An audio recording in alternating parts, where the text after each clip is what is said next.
Hello and welcome to Connecting the Modern Store, a new series of exclusive podcasts brought to you by Renovotec, a leading name in end-to-end AIDC technology solutions. On today's episode, we'll be discussing how deploying innovation technology in your retail operation is vital to creating a seamless and rewarding in-store experience for customers and enabling staff retention. I'm Dave Harris, and joining me to discuss this fascinating topic is retail technology expert Colin Pike, Strategic Account Director at Datalogic.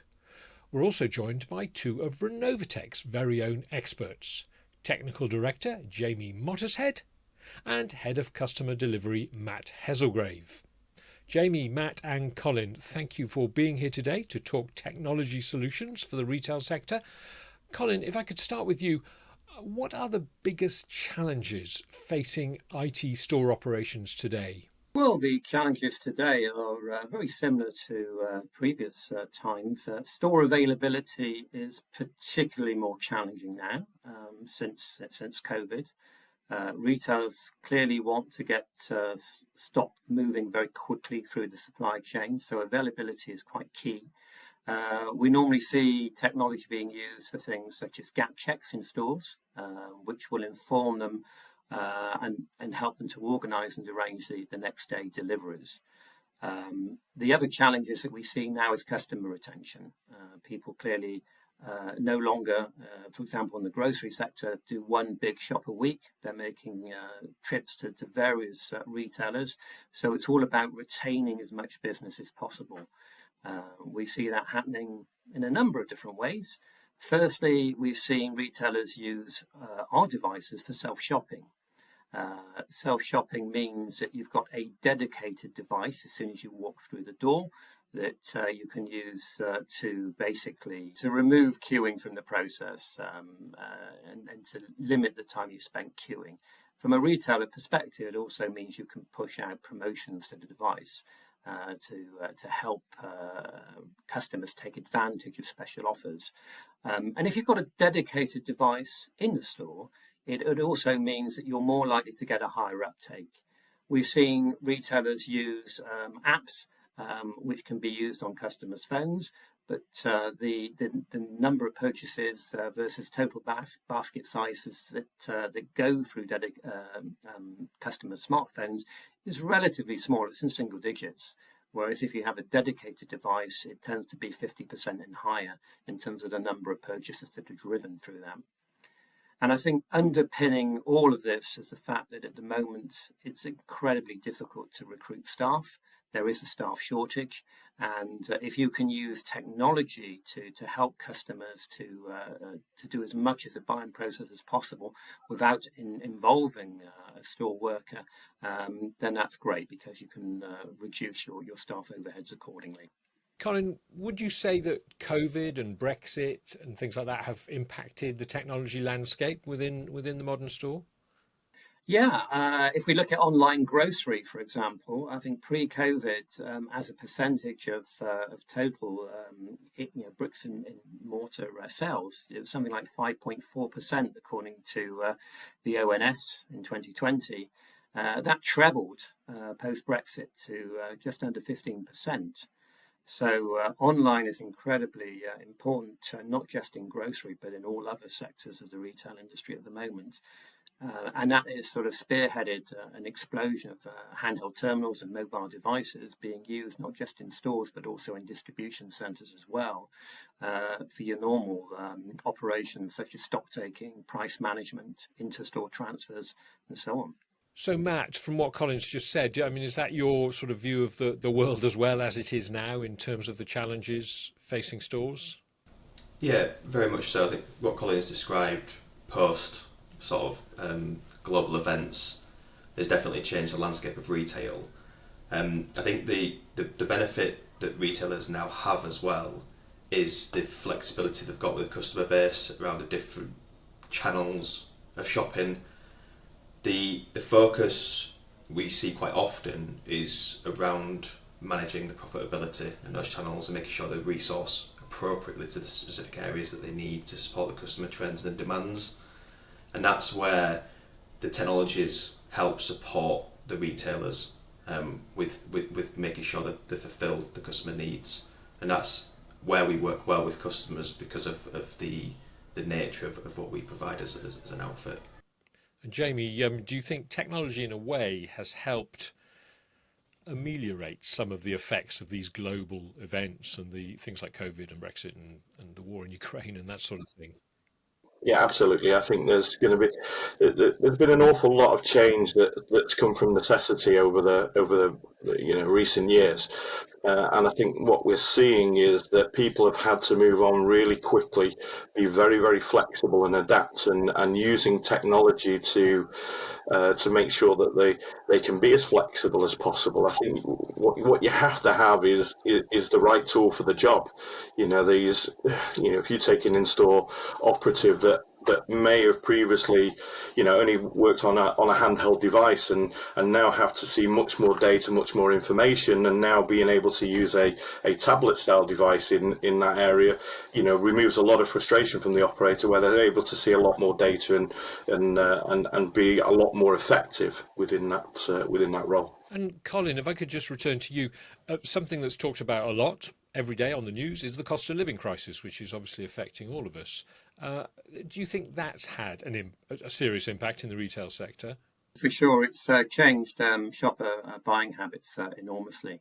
As I mentioned earlier, people are now looking at going to multiple retailers instead of just doing one big shop each week. They're also giving more attention maybe to the cost of getting to a store. If you look at the increasing cost of fuel, you've got congestion charging. It's more difficult to get into central urban areas, now more costly. So that's seen an increase in ship to home. We've seen a lot of increase in dark stores, for example, so that there are various operations which are delivering direct to within 10 minutes of the customer placing an order. And technology is being used to leverage that enormously. You've seen people like Zap, Jiffy, Getir, it's like getting into that sort of market space.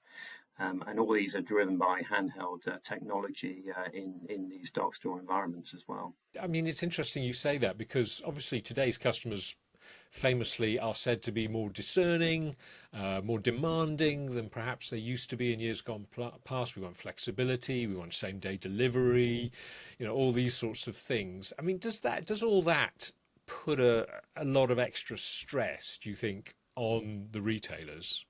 Yeah, everybody is chasing basically the same customer in their market segment. So they're looking at ways in which they can retain those customers. We've seen quite a move recently towards membership pricing, differential pricing, dual pricing in the store. So if you look at the shelf edge, you'll see one price for Joe Public and another price if you happen to have a loyalty card. Over the last 5 years, I think Datalogic's installed in the UK something like 60,000 scanners, which are front-facing scanners, which normally sit underneath the PED in a store environment. And when a customer goes to the store, they can pass their loyalty card or their smartphone with their loyalty app on, and immediately picks up their membership details. And then the pulse prices get adjusted to the fact that they're going to have lower prices if they're a member. And that trend seems to be continuing, certainly in the food sector. And just to add to what Colin was saying there, we mentioned on a previous podcast around shelf edge labelling, and particularly when there are multiple price points and customer membership details available, it's worth taking that into consideration as well. Jamie, I'd like to ask you about specific technology issues now, and in particular the business of legacy window devices. Within retail operations, what's your sort of recommendation for that, to extend the life of those devices? We see a lot of Windows, particularly still Windows CE devices out there in the marketplace at the moment. It's very challenging to extend the life of those Windows CE devices specifically, because they are now no longer supported, and makes it very difficult for the constant updates, and more importantly any kind of security patches to be put through to those. So it is a big risk in the marketplace, and we speak to people on a pretty much a daily basis about the plan and how to migrate from those Windows CE devices to to the next generation of Android-based applications. I think, in terms of extending them, it's very difficult. There are some containerized platforms that you can put around that are based on Windows 10. But basically, our recommendations from a CE device is that we would recommend to be upgrading and moving to the later platform, and that's something that we can support and manage that process for with the customer. And presumably, once you bite the bullet and do that upgrade, there are going to be huge advantages. Yeah, absolutely. Once you've got to that more standardized platform, if you like, particularly with Android, it opens up a huge amounts of enhancements you can get. Maybe that's from an MDM solution to help you manage those devices on a day-to-day basis and support those devices remotely in terms of locking down those devices, so operators only see and use applications that have been certified and you want the operators to use. And I think the other point that's really it's really valid to make at this point, in this consumer world that we live in, people are used to using Android-based mobile phones, that kind of use, and it becomes more sort of second nature for people in the retail environment to be using devices that they're very familiar with. So just to add to Jimmy's point there, I think the biggest, looking at it from a customer perspective, clearly that's quite daunting to transition from one device to another, especially it's operational. I think what Jim has touched on there is the support and mechanisms to help that migration as smooth as possible with the relevant backup plans. So the container applications still give you access to the way in which you used the device previously whilst you transition over to Android.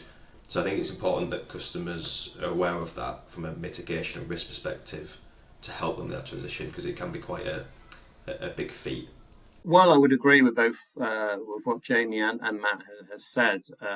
Windows basically gave up the game when it came to the enterprise marketplace a long time ago, and now the only effective game in town is to use an Android device, and ideally an Android enterprise recommended device with GMS on board, to leverage all the advantages that brings.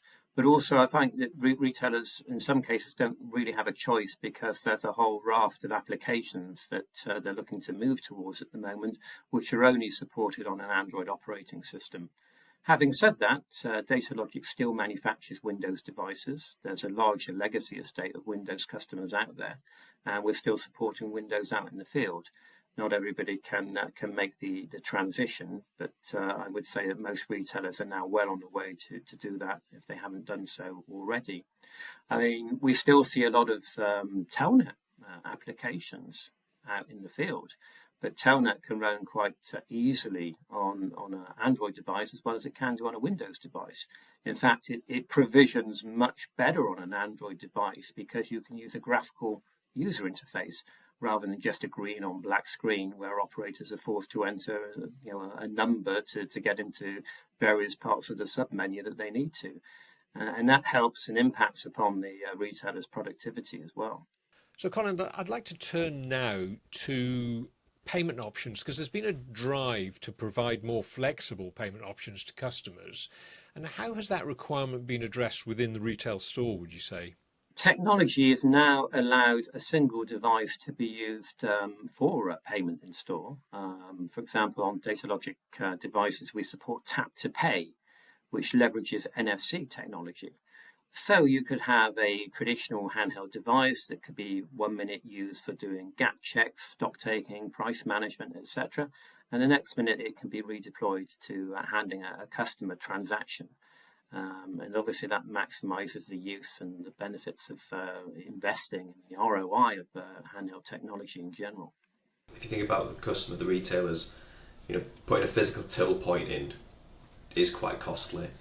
You've got the seating, you've got the shell, you've got the peripherals, you've got the cable in, you have the actual till itself, the scanner, and then that reduces selling space. I think what Colin's quite rightly picking up on is the flexibility of a mobile device that's been multi-use and really getting the benefits of the ROI out of that device. And clearly that needs to be a decision made by the retailer, looking at what their customers require. And we are seeing that trend more and more with our customers. Correct, Matt. We're seeing devices being used essentially as mobile POS, particularly in fashion. and apparel, and those areas where greater mobility of parts is required. Matt, talking of flexibility, which you mentioned just then, I wanted you to tell us about things like stock inventory and stuff like that, and how this technology helps there, if indeed it does help. It's quite a complex question due to the nature of inventory and how it flows through the supply chain. So I'll try and break it down. I think the biggest challenge that the retail teams have is effectively the data transfer between what we call blockchain, but effectively from source through to packaging centre into DCs, logistically out into store, then to the customer.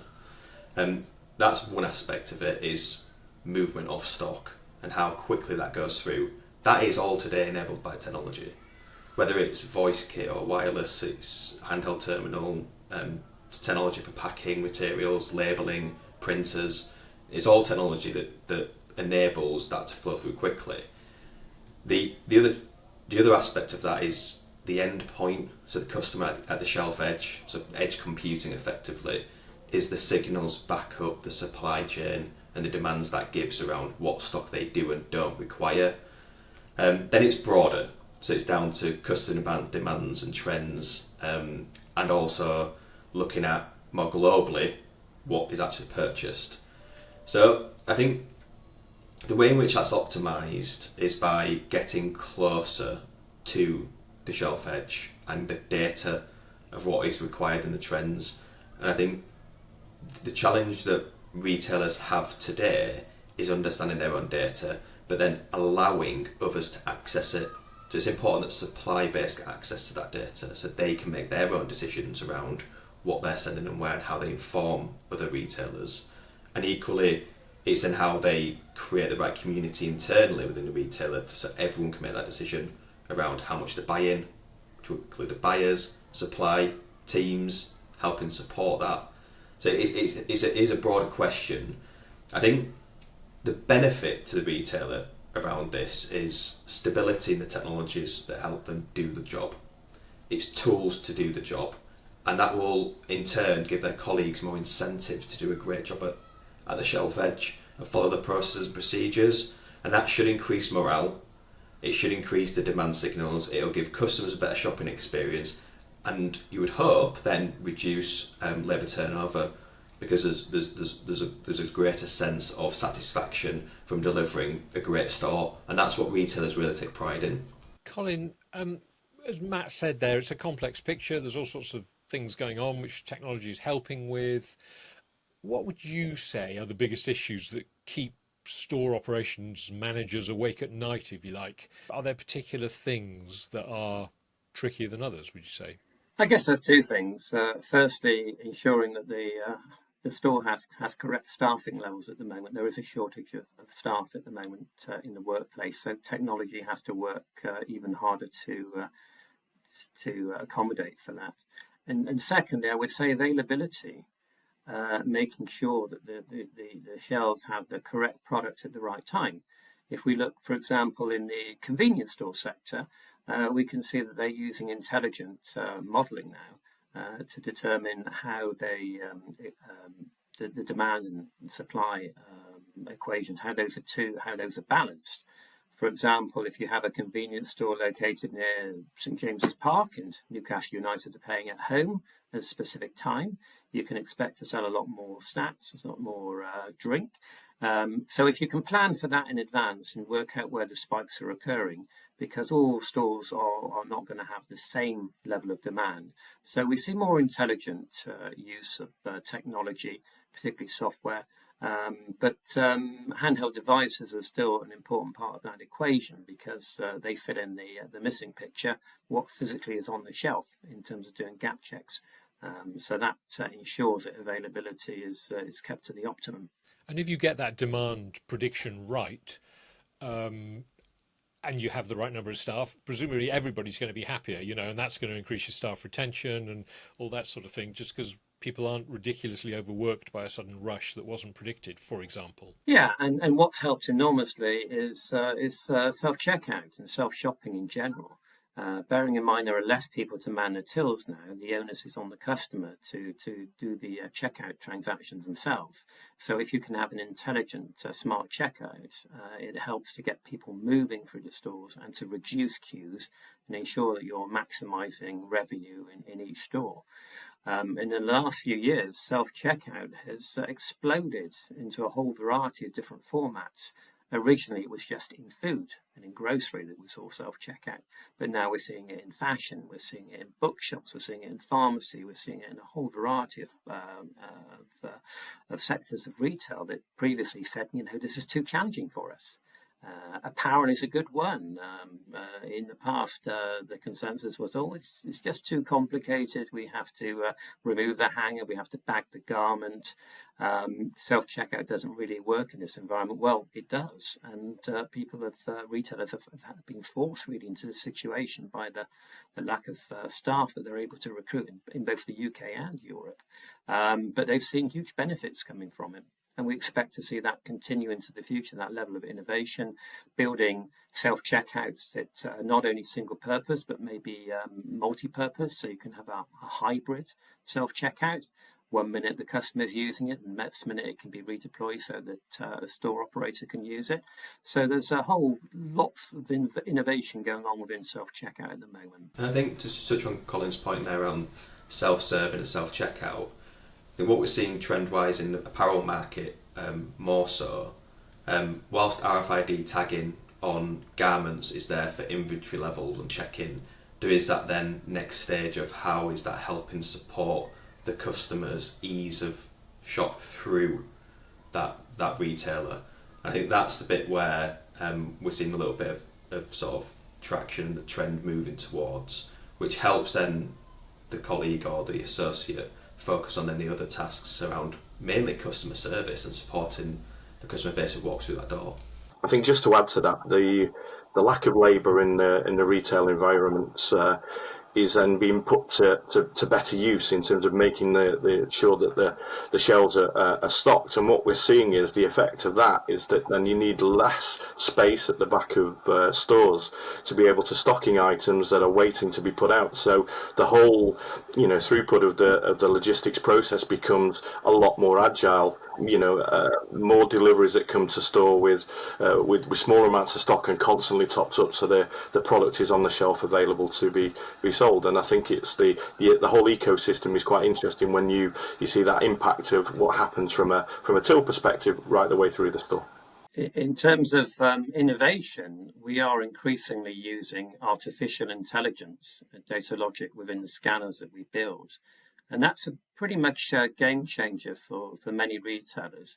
So we're now using high definition cameras. So the barcode is still there. The barcode is used to identify products, but in addition to that, we have the cameras feeding information in. So we don't need to read the barcode if the barcode is damaged or not available, but it's still there as part of the scene. And by using artificial intelligence, cameras, and produce recognition, and we can reduce the amount of time people spent using self-checkouts. You can imagine, for example, you're buying a Pink Lady apple in the store. You have to go through the sub-menu, identify the apple, identify the variety of apple you've got. You've lost about 20 seconds in doing that. Now, if you can put the apple directly down on the platter and the scanner automatically recognizes that product, you've got a huge saving in time. And it's all about, in a retail store environment, increasing throughput, getting customers through the till as quickly as possible, making as many transactions as you can in the shortest amount of time. That brings customer satisfaction, it brings customer retention, and also it brings the highest marginality for the retailer. So technology is being used to improve all of those things. Jamie, it's a complex picture. Obviously, there's a lot of technology, a lot of different types, styles of technology available to the retail store manager. If somebody watching and listening to this wants to know more, what's the best thing for them to do to help inform themselves about this? Absolutely. I think we're in that situation now in the world where it's never been more important to have the right tool for the job, the right device, the right handheld, the right solution to put in place. And what we would say is that we have a fantastic facility at Renovotec, which is our innovation centre, and there's an open invite for anybody to come and visit that centre. So get in touch, contact us through our website, which is www.renovotec.com, or contact your account manager. And that, I'm afraid, is all we have time for today. I'd like to take a moment to thank our guests, Jamie, Matt and Colin, for joining us online today for this fascinating episode of Connecting the Modern Store.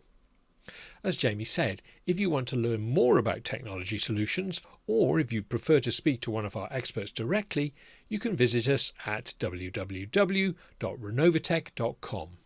Whilst there, you can also book a visit to our brand new state-of-the-art innovation centre located at our UK HQ in Newton-le-Willows, Merseyside. I'm Dave Harris, and you've been listening to Connecting the Modern Store. Take care and see you next time.